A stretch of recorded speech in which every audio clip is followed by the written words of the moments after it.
అందరికీ నమస్కారం అండి. కొంతమంది ఊరికే మాట్లాడుతూ ఉంటారు. అయితే ఎంత తక్కువగా మాట్లాడితే అంత మంచిది. మౌనంగా ఉండటం వలన ఎంత శక్తి కలుగుతుందో మనం ఇప్పుడు ఈ వీడియోలో తెలుసుకుందాము.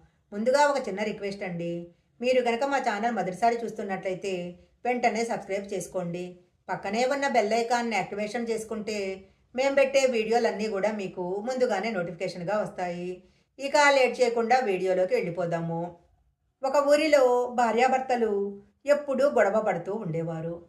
తన భార్య ఎప్పుడూ అరుస్తూనే ఉండేది. అవసరం లేని మాటలు మాట్లాడుతూ ఉండేది. భార్య ఎక్కువగా మాట్లాడడం వలన అతనికి ఎన్నో సమస్యలు వస్తూ ఉండేవి. ప్రతిరోజు ఇలా జరుగుతూ ఉండేది. భర్తకు ఏం చెయ్యాలో అర్థం కాలేదు. ఒక రోజున తన మిత్రుడు తన దగ్గరకు వచ్చి ఆయన సమస్యను తెలుసుకొని పక్క ఊరికి ఒక సాధువు వచ్చాడని, ఆయన నీకేదైనా పరిష్కారం చెప్తాడని సలహా చెప్తాడు. అది విన్న ఆ వ్యక్తి మర్నాడు సాధువును కలుసుకోవటానికి వెళ్తాడు. ఉదయమే తన భార్యను తీసుకొని ఆ సాధువు దగ్గరకు చేరుకున్నాడు. గురువుగారికి నమస్కారం చేసి, గురుదేవా, నా భార్య ఎప్పుడూ ఏదో ఒకటి మాట్లాడుతూనే ఉంటుంది. అనవసరమైన విషయాల గురించి మాట్లాడి నాతో గొడవలు పడుతూ ఉంటుంది. నేను చాలా నచ్చజెప్పటానికి ప్రయత్నం చేశాను. అయినా కూడా ఎలాంటి ప్రయోజనమూ లేదు. తక్కువగా మాట్లాడమని, మౌనంగా ఉందామని చెబుతూనే ఉన్నాను. కానీ నా మాట అస్సలు వినటం లేదు. దీని వలన మా ఇంట్లో చాలా గొడవలు జరుగుతూ ఉన్నాయి. ఏం చెయ్యాలో తోచటం లేదు అని చెప్పాడు. అప్పుడు ఆ సాధువు, నేను ముందు మీకొక కథ చెప్తాను. అది విన్న తరువాత మీకు బాగా అర్థమవుతుంది. ముందు కథను జాగ్రత్తగా వినండి అంటూ సాధువు కథను చెప్పటం ప్రారంభించాడు. పూర్వము మా గురువుగారి ఆశ్రమంలో ఒక శిష్యుడు ఉండేవాడు. అతడు చాలా ఎక్కువ మాట్లాడేవాడు. ఎప్పుడూ కూడా ప్రశాంతంగా ఉండేవాడు కాదు. అక్కడ మాటలు ఇక్కడ, ఇక్కడి మాటలు అక్కడ చెబుతూ ఉండేవాడు. అతడు భిక్ష కోసం ఊళ్ళోకి వెళ్ళి ఏదో ఒక విషయాన్ని తీసుకొచ్చి మిగిలిన శిష్యులకు చెప్తూ ఉండేవాడు. ఎదుటవారి ముందు నేనే గొప్ప అని నిరూపించుకునే ప్రయత్నం చేస్తూ ఉండేవాడు. తన గురించి తానే గొప్పగా చెప్పుకునేవాడు. ఆశ్రమంలో తాను మాత్రమే గొప్ప అనే భావన అతనికి చాలా ఎక్కువగా ఉండేది. నేను చాలా గొప్ప ఇంట్లో జన్మించాను. నేననుకుంటే చాలా సుఖంగా జీవిస్తాను. కానీ నేను అన్నిటినీ విడిచి ఇక్కడికి వచ్చాను. ఎందుకంటే నేను అన్నీ తెలుసుకోవాలి. నాకు ఆత్మజ్ఞానం కలగాలని నేను ఈ ఆశ్రమానికి వచ్చాను అని చెప్తూ ఉండేవాడు. ఒకరోజు గురువుగారు అందరి శిష్యులను పిలిచి, మీరందరూ వచ్చే నెల మొత్తం ఎలా ఉండాలో ఒక దీక్ష తీసుకోండి అని చెప్పారు. మీరు మీ శక్తిని అనుసరించి మీరు చేయగలిగిన సంకల్పాన్ని మాత్రమే తీసుకోండి. మీ సంకల్పం నెల రోజులు పూర్తి కాకుండానే విరిగిపోయినట్లయితే మీరు మళ్ళీ మీ పాత దినచర్యలు పాటించాలి అని గురువు అంటాడు. అందరు శిష్యులు వారి వారి శక్తిని అనుసరించి వివిధ రకాల సంకల్పాలు తీసుకున్నారు. గురువుగారికి తాము తీసుకున్న సంకల్పం గురించి వివరించి ఒక్కొక్కరు అక్కడి నుంచి వెళ్ళిపోయారు. కానీ అతిగా మాట్లాడే ఈ శిష్యుడు మాత్రము నేరుగా గురువు వద్దకు చేరుకొని, నేను ఒక పెద్ద సంకల్పం తీసుకోవాలి అనుకుంటున్నాను. అది మీరే చెప్పండి. నేను ఎలాంటి సంకల్పం తీసుకోవాలో అంటూ ఆ గురువుగారిని అడుగుతాడు. అప్పుడు గురువుగారు ఒక నవ్వు నవ్వి, నాయనా, నేనిచ్చిన సంకల్పము నువ్వు పూర్తి చేయగలవా? అది నీ వల్ల సాధ్యమవుతుందా? కాదు, అది నీ వల్ల సాధ్యం కాదు అన్నాడు. అప్పుడు నువ్వు దానిని పూర్తి చేయలేవు. అందుకే నువ్వేదైనా నీ శక్తికి తగిన సంకల్పం తీసుకో అన్నారు. అప్పుడు ఆ శిష్యుడు, లేదు గురుదేవా, మీరు ఎలాంటి సంకల్పాన్ని ఇచ్చినా నేను తప్పకుండా దాన్ని పూర్తి చేస్తాను అన్నాడు. మీరు ముందు ఆ సంకల్పం ఏమిటో చెప్పండి అని అడుగుతాడు. అప్పుడు ఆ గురువుగారు, సరే అయితే నువ్వు వచ్చే నెల మొత్తము మౌనంగా ఉండాలి. ఒక్క మాట కూడా మాట్లాడకూడదు అనేదే నీ సంకల్పం అని చెప్తాడు. అప్పుడు ఆ శిష్యుడు, గురుదేవా, ఇది కూడా ఒక సంకల్పమా? ఇది చాలా సులభము. నేను చాలా తేలికగా దీనిని నెరవేరుస్తాను. ఒక్క నెలే కదా మౌనంగా ఉండేది. ఇంకా ఏదైనా పెద్ద సంకల్పం ఉంటే ఇవ్వండి అని అడుగుతాడు. అప్పుడు ఆ గురువుగారు, నాయనా, నువ్వు ముందు ఈ సంకల్పాన్ని పూర్తి చేసి అప్పుడు నా దగ్గరకు వచ్చి మాట్లాడు అని చెప్తాడు. ఇక ఆ శిష్యుడు మౌనంగా ఉండటం మొదలు పెడతాడు. అక్కడి నుంచి తిరిగి వెళ్ళిపోతాడు. అతనికి మౌనంగా ఉండటం చాలా సులువు అనిపించింది. అతను ఒకరోజు ఎలాగో మౌనంగా ఉండి గడిపేశాడు. కానీ రెండవ రోజు మౌనము అతని స్వేచ్ఛను హరించినట్లు అనిపించింది. మూడవ రోజు అతని మనసు బరువైంది. ఇక నాలుగవ రోజు నుంచి అతని మనసులో ప్రశాంతత లేదు. ఎందుకంటే ఆశ్రమంలోని శిష్యులందరూ ఒకరితో ఒకరు మాట్లాడుకుంటున్నారు. తాను కూడా వాళ్ళతో మాట్లాడాలి అనుకున్నాడు. కానీ అతని సంకల్పము దానికి అడ్డు వస్తుంది. అందుకే అతను మౌనంగా ఉండిపోయాడు. ఇలా కొన్ని రోజులు గడిచిపోయాయి. మెల్లగా ఆ శిష్యుడు అనారోగ్యం పాలయ్యాడు. అతని తల ఆలోచనలతో బరువెక్కింది. ఆహారం కూడా సరిగ్గా తీసుకోవటం లేదు. అతని ఆలోచన కేవలం మాట్లాడాలి అనుకుంటున్నాడు. ఇక అతను నేరుగా గురువు దగ్గరకు వెళ్ళి ఒక కాగితం మీద రాసి చూపించాడు. గురుదేవా, నేను మాట్లాడాలి అనుకుంటున్నాను. మాట్లాడకపోతే నాకు శ్వాస ఆడటం లేదు. నాకు ప్రశాంతత లేదు. మానసికంగా నేను ప్రశాంతంగా లేను. ఇప్పుడు నేనేం చెయ్యాలి? ఈ సంకల్పాన్ని వదిలేయాలని అనుకుంటున్నాను అని రాసి చూపించాడు. అది చదివిన గురువుగారు, నాయన, ఎవరైతే సంకల్పాన్ని పూర్తి చేస్తారో వారిలో అంతర్గతంగా శక్తి పెరుగుతుంది. అంతర్గతంగా శక్తి ఉన్నవాడు జీవితంలో ఉన్నత స్థానానికి చేరుకుంటాడు. సంకల్పం తీసుకోవటం నీ చేతుల్లోనే. సంకల్పం విడిచిపెట్టడం కూడా నీ చేతుల్లోనే ఉంది. నీ తోటి శిష్యులలో చాలామంది శిష్యులు తమ సంకల్పాన్ని మధ్యలోనే విడిచి పూర్వపు దినచర్యలలో కొనసాగుతున్నారు. నీతో కాకపోతే నువ్వు కూడా ఆ సంకల్పాన్ని వదిలేసి పాత దినచర్యలోకి రావచ్చు. కానీ నువ్వు ఈరోజు ఈ చిన్న సంకల్పాన్ని పూర్తి చేయలేకపోతే జీవితంలో పెద్ద పెద్ద సంకల్పాలను ఎలా పూర్తి చేస్తావు? ఇక నీ ఇష్టం అని చెప్తాడు. గురువుగారు చెప్పిన మాటలు శిష్యుని మనసుకు తగిలాయి. ఏమీ మాట్లాడకుండా తిరిగి గదిలోకి వెళ్ళిపోయాడు. అప్పట్నుంచి తనకు అత్యవసరమైన పనుల కోసము మాత్రమే బయటికి వచ్చి మళ్ళీ లోపలికి వెళ్ళిపోయేవాడు. ఇలా 15 రోజులు గడిచిపోయాయి. ఆశ్రమంలోని శిష్యుల అందరి సంకల్పాలు విరిగిపోయాయి. అందరూ పాత పద్ధతిలోనే జీవిస్తున్నారు. కానీ ఇతని సంకల్పం మాత్రము ఇంకా అలాగే ఉంది. ఎవరితో మాట్లాడటం లేదు. ఆశ్రమంలోని వారందరూ ఆశ్చర్యపోతున్నారు. అంతగా మాట్లాడే వ్యక్తి మౌనంగా ఎలా ఉంటున్నాడో అని ఆశ్చర్యపోతున్నారు. 15 రోజులు గడిచిన తర్వాత ఆ శిష్యుడు గురువు దగ్గరకు వెళ్ళి ఇలా రాసి చూపించాడు. గురుదేవా, నేను బయటికి మౌనంగానే ఉన్నాను. కానీ నా లోపల చాలా శబ్దాలు, అరుపులు వినపడుతున్నాయి. నేను బయటికి ఎంత మౌనంగా ఉంటానో లోపల అంతగా అరుస్తున్నాను. ఇప్పటికీ కూడా నా సంకల్పం నిలబడి ఉందా అని అడుగుతాడు. అప్పుడు ఆ గురువుగారు, అవును, నీ సంకల్పము విరిగిపోలేదు. కానీ ఎప్పటి వరకు బయట వ్యక్తుల మాటలు నీకు వినిపిస్తూనే ఉంటాయో అప్పటి వరకు నీ మనసులో ప్రశాంతత ఉండదు. నువ్వు బయటకు మౌనంగా ఉన్నా లోపల మాత్రం మాట్లాడుతూనే ఉంటావు. నువ్వు ఆ మాటల నుంచి దూరంగా వెళ్ళిపో అంటాడు.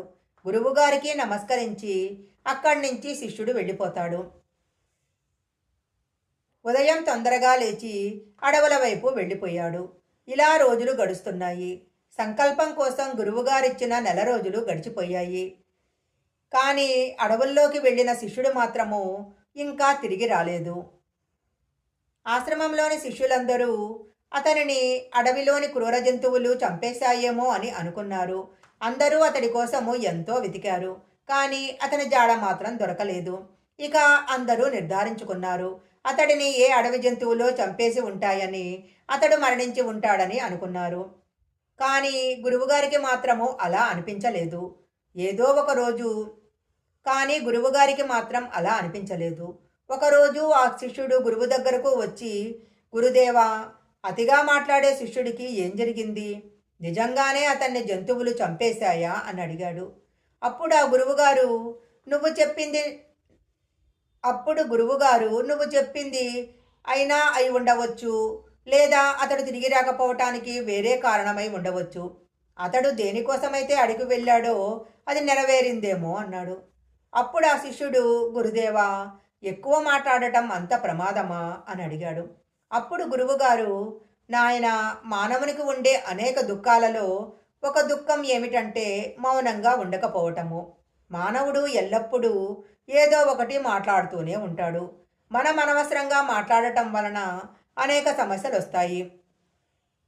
మనలో ఎవరూ కూడా మాట్లాడకుండా ఉండాలని చూడరు. ఎదుటవారికి తమ గురించి అన్నీ చెప్పేయాలి అనుకుంటారు.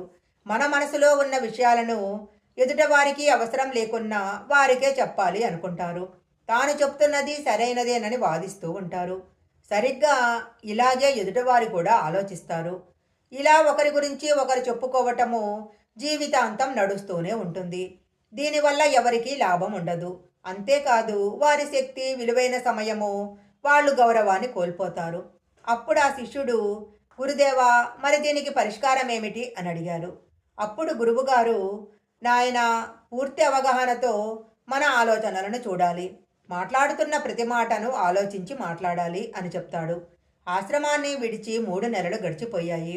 కానీ అతని గురించి ఎవరికీ ఏమీ తెలియలేదు.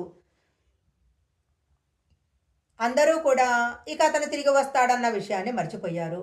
కానీ ఒక రోజున అతిగా మాట్లాడే శిష్యుడు ఆశ్రమానికి తిరిగొచ్చాడు. అతనిని చూసి అందరూ ఆశ్చర్యపోయారు. అతడు పూర్తిగా మారిపోయి తిరిగొచ్చాడు. అతడి కన్నులలో పూర్తిగా శాంతి కనిపిస్తుంది. ఈ ఆశ్రమంలోకి రాగానే అందరూ శిష్యులు అతన్ని చుట్టుముట్టారు. అందరూ అతనితో మాట్లాడుతున్నారు. అతను కూడా మాట్లాడుతున్నాడు. కానీ ఇంతకు ముందులాగా ఏది పడితే అది అనవసరంగా మాట్లాడటం లేదు. అతను మాట్లాడే ప్రతి మాట చాలా మధురంగా, ఎంతో ఆలోచించి మాట్లాడుతున్నట్లుగా అనిపిస్తున్నాడు.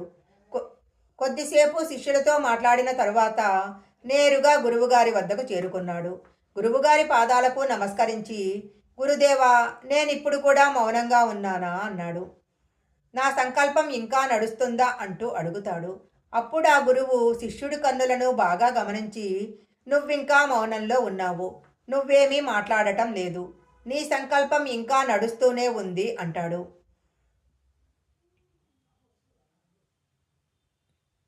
అప్పుడు ఆ శిష్యుడు, గురుదేవా, నేను ఆశ్రమంలో నుంచి అడవిలోకి వెళ్ళినప్పుడు బయటికి మాట్లాడలేదు. కానీ నా లోపల అనేక రకరకాల శబ్దాలు, అరుపులు వినిపించేవి. నా మనసులో చాలా రకరకాల ప్రశ్నలు ఉండేవి. నేను ఇంకా అడవి లోపలికి వెళ్ళాను. అప్పుడు అక్కడ మానవ మాతృలెవరూ లేరు.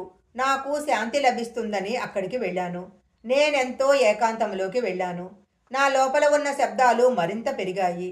అప్పుడు నాకు అర్థమైంది నేనెంత పెద్ద తప్పు చేశానో. నేను నా కుటుంబకులతో, స్నేహితులతో మాట్లాడిన మాటలన్నీ నాకు గుర్తుకొచ్చాయి.